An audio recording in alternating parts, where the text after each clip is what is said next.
ನಮಸ್ಕಾರ. Welcome to Geetha ಸಂದೇಶ YouTube channel.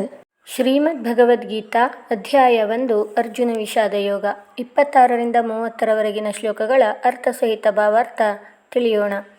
ಹಿಂದಿನ ಸಂಚಿಕೆಯಲ್ಲಿ ಅರ್ಜುನನು ಯುದ್ಧ ಭೂಮಿಯಲ್ಲಿ 2 ಸೈನ್ಯಗಳ ಮಧ್ಯೆ ನಿಂತಿದ್ದಾನೆ ಎಂಬುದನ್ನು ತಿಳಿದುಕೊಂಡಿದ್ದೆವು.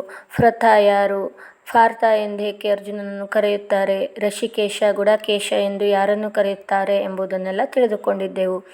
ಇಂದು ಯುದ್ಧ ಭೂಮಿಯಲ್ಲಿ ಅರ್ಜುನನ ಮನಸ್ಥಿತಿ ಎಂಥದ್ದು ತಿಳಿಯೋಣ. ತತ್ರ ಪಶ್ಯ ಸ್ಥಿತಾನ್ ಪಾರ್ಥಃ ಪಿತॄನಥ ಪಿತಾಮಹಾನ್ ಆಚಾರ್ಯಾನ್ ಮಾತುಲಾನ್ ಭ್ರಾತॄನ್ ಪುತ್ರಾನ್ ಪೌತ್ರಾನ್ ಸಖೀಂಸ್ತಥಾ ಶ್ವಶುರಾನ್ ಸುಹೃದಶ್ಚೈವ ಸೇನಯೋರುಭಯೋರಪಿ ತಾನ್ ಸಮೀಕ್ಷ್ಯ ಸ ಕೌಂತೇಯಃ ಸರ್ವಾನ್ ಬಂಧೂನವಸ್ಥಿತಾನ್ ಕೃಪಯಾ ಪರಯಾವಿಷ್ಟೋ ವಿಷೀದನ್ನಿದಮಬ್ರವೀತ್.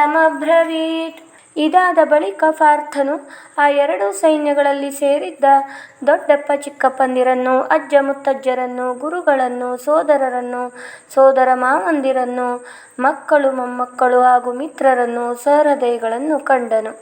ಅಲ್ಲಿ ಉಪಸ್ಥಿತರಿದ್ದ ಎಲ್ಲ ಬಂಧುಗಳನ್ನು ನೋಡಿ ಆ ಕುಂತಿ ಪುತ್ರ ಅರ್ಜುನನು ಅತ್ಯಂತ ಭಾವಪರವಶನಾಗಿ ಶೋಕಿಸುತ್ತಾ ಹೀಗೆ ಹೇಳಿದನು.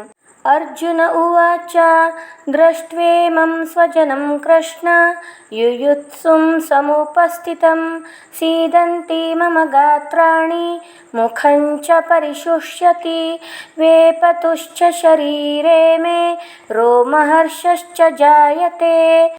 ಹೇ ಕೃಷ್ಣ, ಯುದ್ಧದ ಇಚ್ಛೆಯಿಂದ ರಣಾಂಗಣದಲ್ಲಿ ನಿಂತಿರುವ ಈ ಸ್ವಜನ ಸಮುದಾಯವನ್ನು ನೋಡಿ ನನ್ನ ಅಂಗಾಂಗಗಳು ಶಿಥಿಲವಾಗಿ ಹೋಗುತ್ತಿವೆ, ಮುಖವು ಒಣಗಿ ಹೋಗುತ್ತದೆ, ಶರೀರವು ರೋಮಾಂಚನವಾಗುತ್ತದೆ. ಗಾಂಡೀವಂ ಸ್ರಂಸತೆ ಹಸ್ತ್ವಾತ್ ತ್ವಕ್ಚೈವ ಪರಿಧಹ್ಯತೆ ನ ಚ ಶಕ್ನೋಮ್ಯವಸ್ಥಾತುಂ ಭ್ರಮತೀವ ಚ ಮೇ ಮನಃ. ಕೈಯಿಂದ ಗಾಂಡೀವ ಧನಸ್ಸು ಜಾರಿ ಬೀಳುತ್ತಿದೆ ಹಾಗೂ ನನ್ನ ಮನಸ್ಸು ಭ್ರಮಿಸಿದಂತೆ ತೋರುತ್ತದೆ. ಆದ್ದರಿಂದ ನಿಂತುಕೊಂಡಿರಲು ಸಮರ್ಥನಾಗಿಲ್ಲ. ಭಾವಾರ್ಥ. ಶ್ಲೋಕ 26 ಗಮನಿಸಿದಾಗ ಅರ್ಜುನನಿಗೆ ಕೇವಲ ಬಂಧು ಮಿತ್ರರು, ಗುರು ಹಿರಿಯರು, ಸಂಬಂಧಿಗಳು ಕಾಣಿಸುತ್ತಾರೆ. ಅಂದರೆ ಅವನಲ್ಲಿ ಬಂಧು ಪ್ರೇಮ, ಸ್ವಜನ ಹಿತಾಸಕ್ತಿ ಎದ್ದು ಕಾಣುತ್ತಿದೆ ಎಂಬುದು ಸ್ಪಷ್ಟ. ಆದರೆ ಒಬ್ಬ ಕರ್ತವ್ಯನಿರತ ರಾಜನಿಗೆ ಈ ಬಂಧು ಪ್ರೇಮ ತರವಲ್ಲ. ಆತನಿಗೆ ಪ್ರಜಾಪಾಲನೆ ಮೂಲ ಮಂತ್ರವಾಗಿರಬೇಕು. ಪ್ರಜಾಪಾಲನೆಗೆ ಚ್ಯುತಿ ಬರದಂತೆ ಕರ್ತವ್ಯ ನಿರ್ವಹಿಸಬೇಕು. ಇನ್ನು ಶ್ಲೋಕ 27ರಿಂದ 29ರಲ್ಲಿ ಅರ್ಜುನ ತುಂಬ ಭಾವಪರವಶನಾಗಿ, ಕರುಣೆ ಉಳ್ಳವನಾಗಿ, ದುಃಖದಿಂದ ತನ್ನ ಸಂಕಟವನ್ನು, ಮನಸ್ಸಿನ ತುಮುಲವನ್ನು ಶ್ರೀಕೃಷ್ಣನೆದುರು ತೋಡಿಕೊಳ್ಳುತ್ತಿದ್ದಾನೆ. ಹೇ ಕೃಷ್ಣ, ಯುದ್ಧದ ಬಯಕೆಯಿಂದ ನಿಂತಿರುವ ನಮ್ಮವರನ್ನು ನೋಡಿದಾಗ ನನಗೆ ದೇಹವೆಲ್ಲ ನಡುಗುತ್ತಿದೆ, ಬಾಯಿ ಒಣಗುತ್ತಿದೆ ಎಂಬಿತ್ಯಾದಿ. ಈ ಮುಂದಿನ ಶ್ಲೋಕಕ್ಕೆ ಹೋಗುವ ಮೊದಲು ಇಲ್ಲೊಂದು ಸಣ್ಣ ವಿಶ್ಲೇಷಣೆ ಮಾಡೋಣ.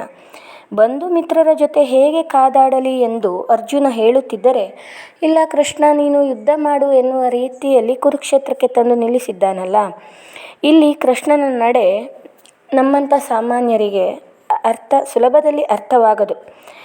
ಯಾಕೆಂದರೆ ಒಬ್ಬ ಸಾಮಾನ್ಯ ವ್ಯಕ್ತಿಯಾಗಿ ಅರ್ಜುನ ಈ ರೀತಿಯಲ್ಲಿ ತನ್ನ ಸಂಬಂಧಿಕರು, ಬಂಧು ಬಳಗದವರ ಜೊತೆ ನಾನು ಹೇಗೆ ಯುದ್ಧ ಮಾಡಲಿ, ಅವರನ್ನೆಲ್ಲ ಹೇಗೆ ಕೊಲ್ಲಲಿ ಎಂದು ಮಾತನಾಡುತ್ತಿದ್ದರೆ ಆತನ ಮಾತು ಸರಿ.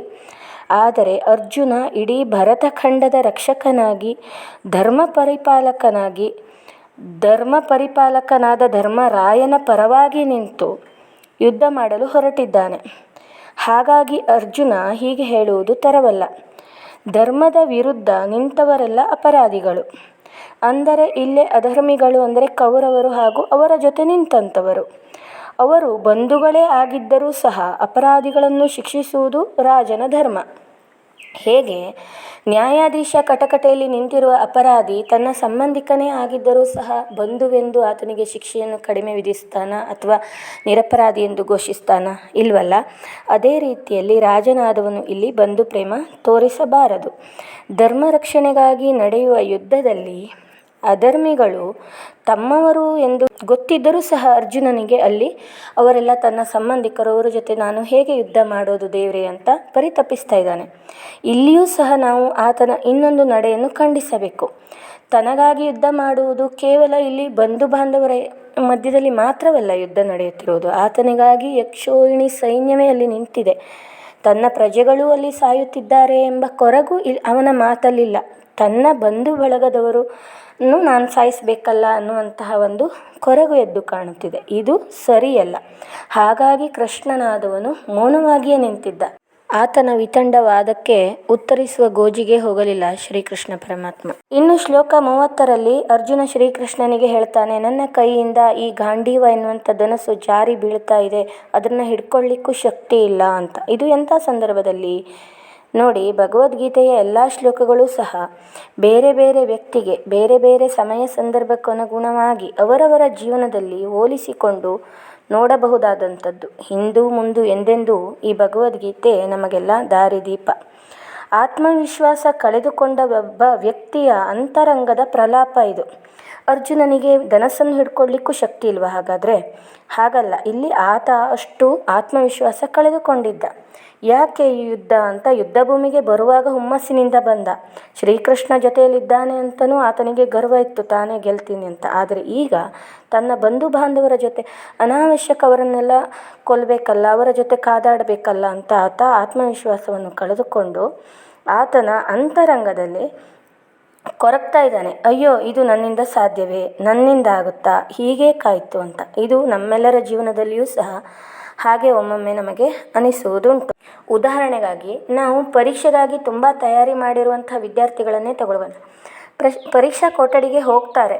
ಹೋದ ನಂತರ ಆತನಲ್ಲಿ ಆತ್ಮವಿಶ್ವಾಸದ ಕೊರತೆ ಇದ್ದರೆ ಗೊತ್ತಿರುವಂತಹ ಉತ್ತರವೂ ನಮಗೆ ಗೊತ್ತಿಲ್ಲ ಅಂದ್ಕೊಳ್ತಾರೆ. ಪ್ರಶ್ನೆಗಳಿಗೆ ಉತ್ತರ ಬರದಿದ್ದಾಗ ಭಯ, ಆತಂಕ, ಗಾಬರಿಯಿಂದ ಆತನ ಕೈಯಲ್ಲಿರುವ ಪೆನ್ನು ಜಾರಿ ಬೀಳಬಹುದು. ಒಬ್ಬನಿಗೆ ಅಪಘಾತ ಆಯಿತು ಅಂದ್ಕೊಳ್ಳೋಣ. ಆತ ಬದುಕುತ್ತಾನೋ ಇಲ್ಲವೋ ಎಂಬ ಗಾಬರಿಗೆ ಜೊತೆಗಾರರ ಜೀವ ನಿತ್ರಾಣವಾಗಬಹುದು.